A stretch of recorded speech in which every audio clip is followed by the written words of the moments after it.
Regarde autour de toi. Sens-tu ce poids sur ta conscience? Ce petit pincement chaque fois que tu oublies de trier une bouteille ou que tu prends l'avion pour aller voir ta tante à Lisbonne? Non, ce n'est pas ta morale. Ce n'est pas ton bon sens. C'est un système. Une machine. Une ingénierie sociale raffinée jusqu'à l'obsession, l'éco-culpabilité. On t'a dit que tu es responsable de la fin du monde.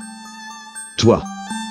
Individu lambda, qui mange une barquette micro-ondable en regardant une série Netflix produite à 10 000 km de là.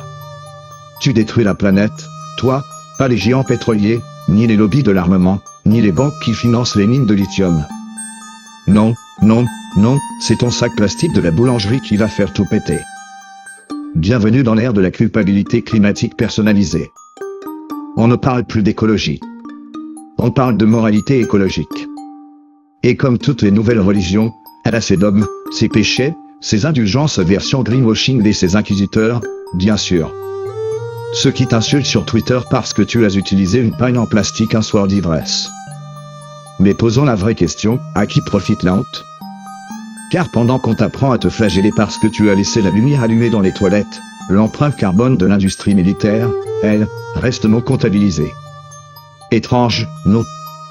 Et pendant que tu roules à 90 au lieu de 110, on construit des stades climatisés au Qatar. Dans le désert. L'éco-culpabilité, c'est comme une ceinture de chasteté mentale, tu ne peux plus vivre sans t'autoflageller. Elle est devenue une extension du pouvoir. Car un peuple coupable est un peuple docile. Imagine, on te fait croire que ton empreinte carbone est un fardeau moral. Et pour te soulager, devine quoi? Tu peux payer. Compensation carbone. Produits verts. Certificats éthiques. Tout un marché de la rédemption climatique. On a monétisé la honte. Du génie. Et tout ça, pendant que les véritables pollueurs investissent dans ces mêmes certificats pour pouvoir continuer à cracher du CO2 en toute bonne conscience. Un peu comme des criminels qui paieraient l'amende à l'avance pour continuer à braquer des banques. Tu penses que tu consommes? Non. Tu es consommé. Ton angoisse écologique est devenue une ressource. Une énergie. Une matière première. Et les géants du capitalisme savent très bien comment l'exploiter. Ils n'ont pas besoin que tu changes le monde.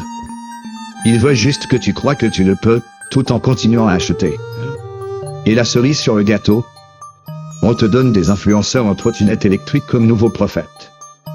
Tu suis les prêches de quelqu'un qui a pris 12 vols pour Bali, mais t'engueule parce que tu as commandé un Uber. Et pendant ce temps, la courbe des émissions globales? Elle continue. Elle grimpe. Elle rigole. Alors non, je ne dis pas qu'il ne faut pas faire attention.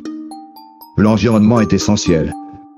Mais quand la peur devient outil de contrôle, quand la culpabilité devient une marchandise, alors ce n'est plus de l'écologie. C'est du dressage. Tu n'es pas libre de réfléchir. Tu es seulement libre de choisir entre deux illusions, acheter éthique ou acheter éthique. Mais dans tous les cas, tu achètes.